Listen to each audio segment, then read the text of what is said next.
You are watching Kasapa Media. How Bawumia caused NPP loss You are watching at Akwatia Kasapa by-election. Now, we had a by-election yesterday at Akwatia because one Eneskumi passed on.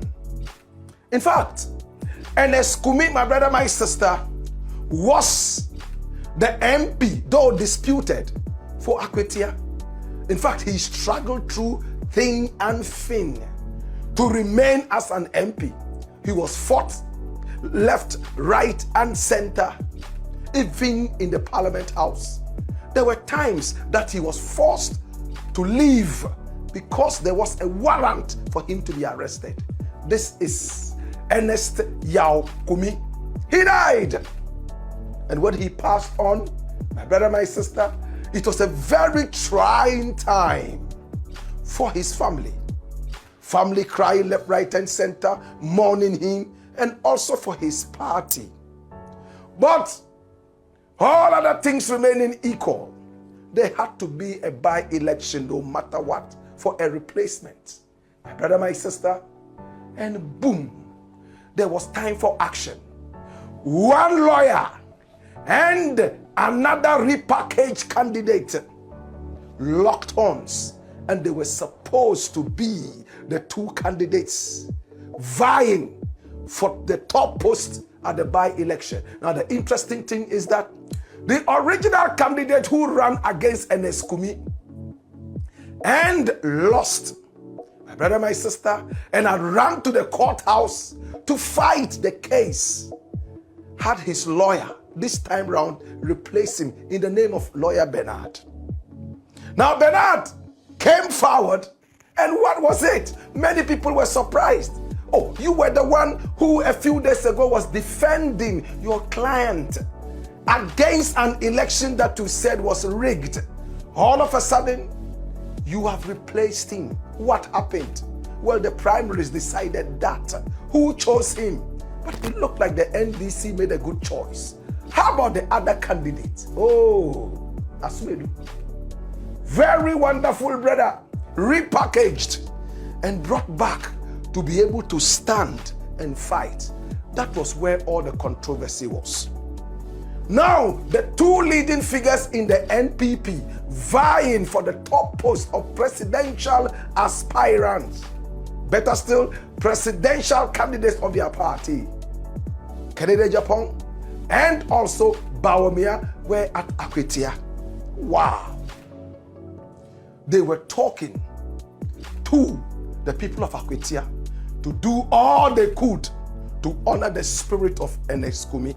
Because in Ghana, there are two very terrible things that happen to us when we are doing our politics. Number one, violence, and number two, electoral mismanagement, corruption, and whatever you want to put on that.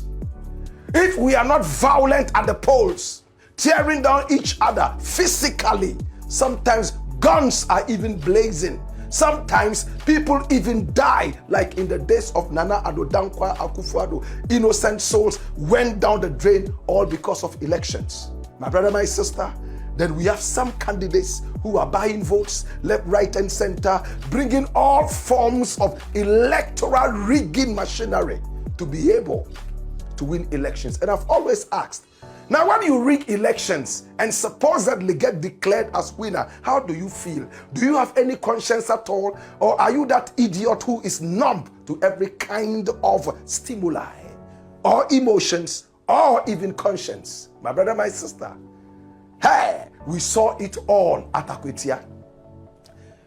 Now, the roads were being built in Akwatia by the ruling government.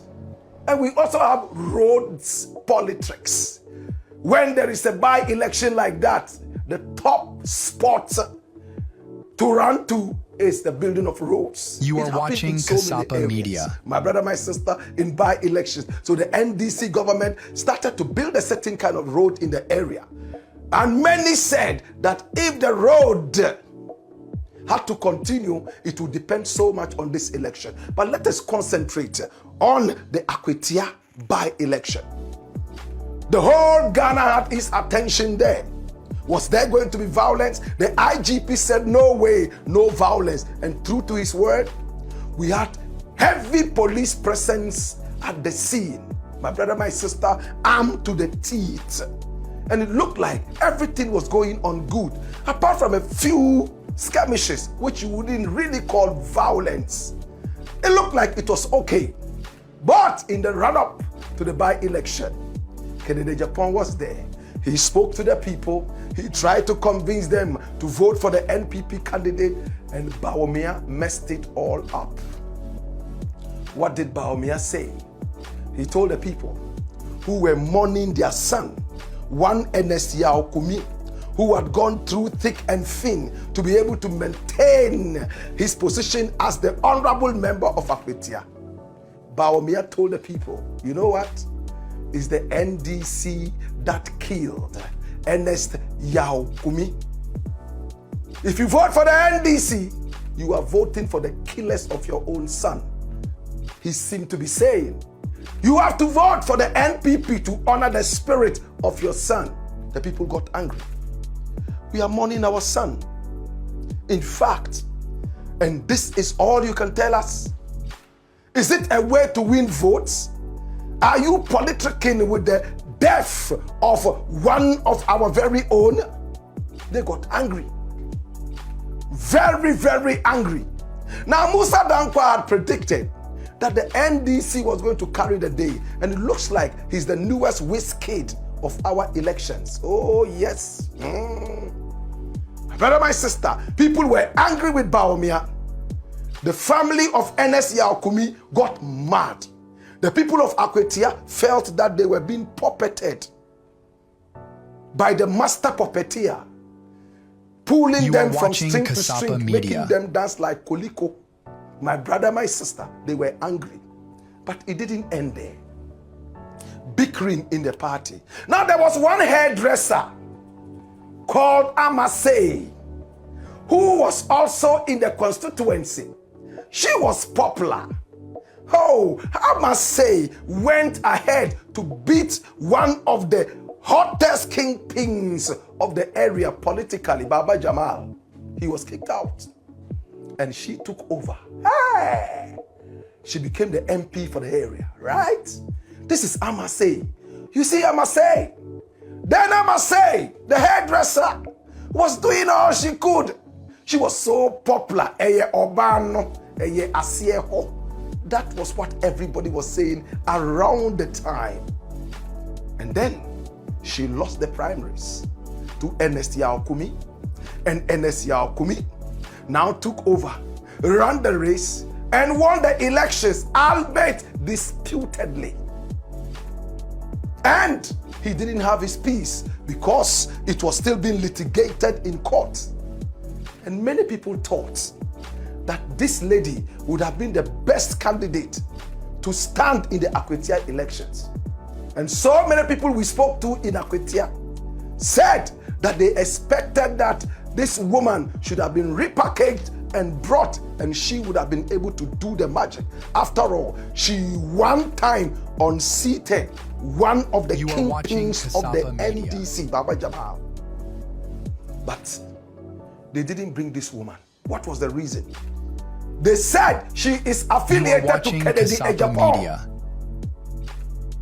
Kennedy Akumpreku Ejapong, a former MP who is vying for the top position of flag bearer of his party, the NPP, who many people are tipping to be the dark horse. You know who the dark horse is?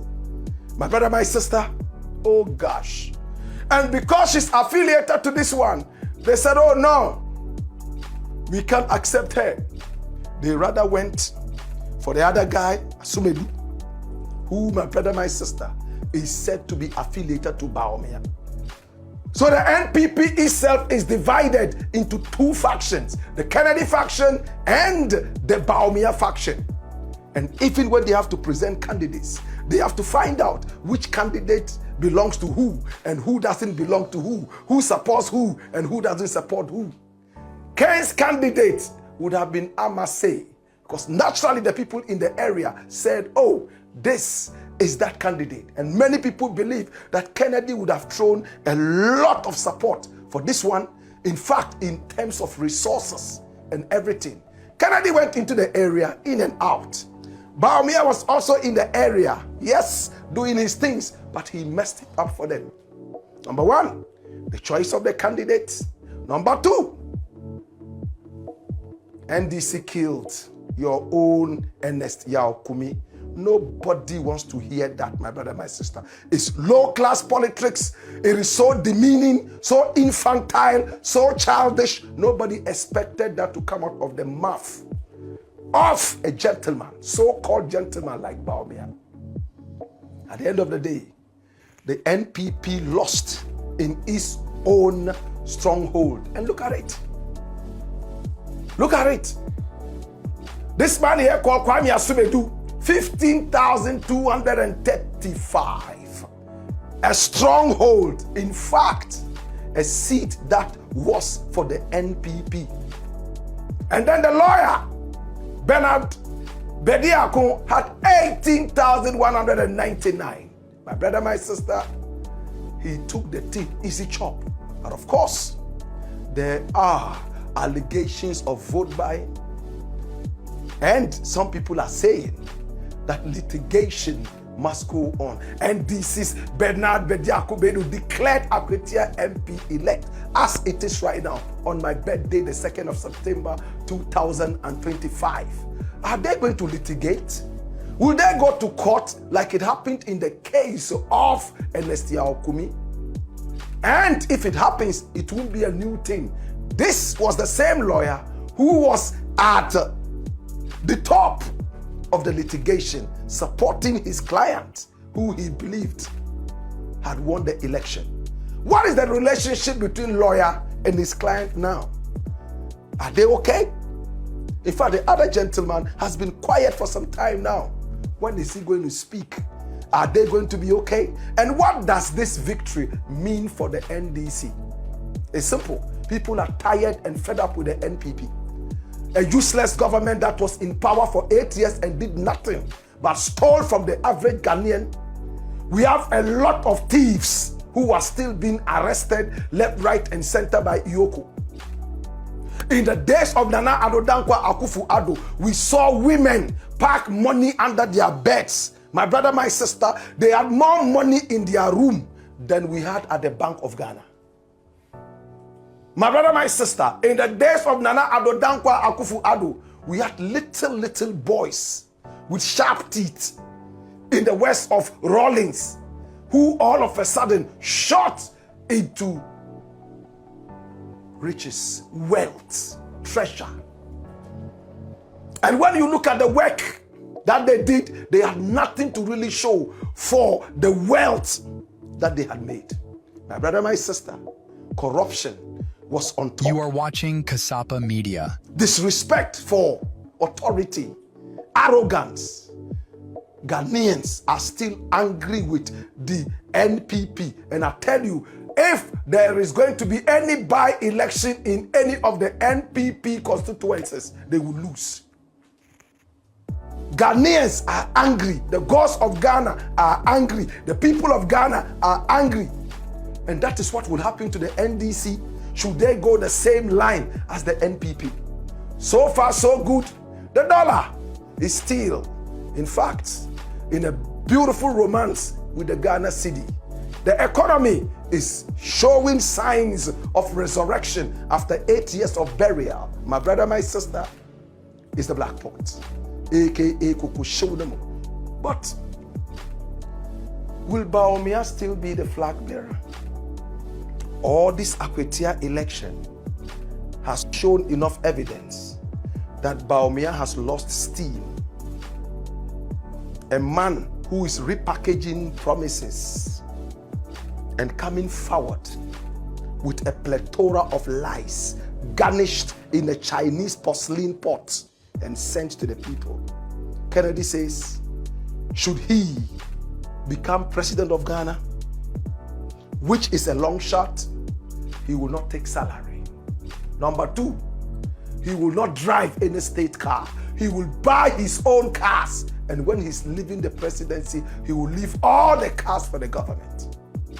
But he didn't say whether he will take government business or not. It's the black points, aka Kukushonomo, where we speak truth to power.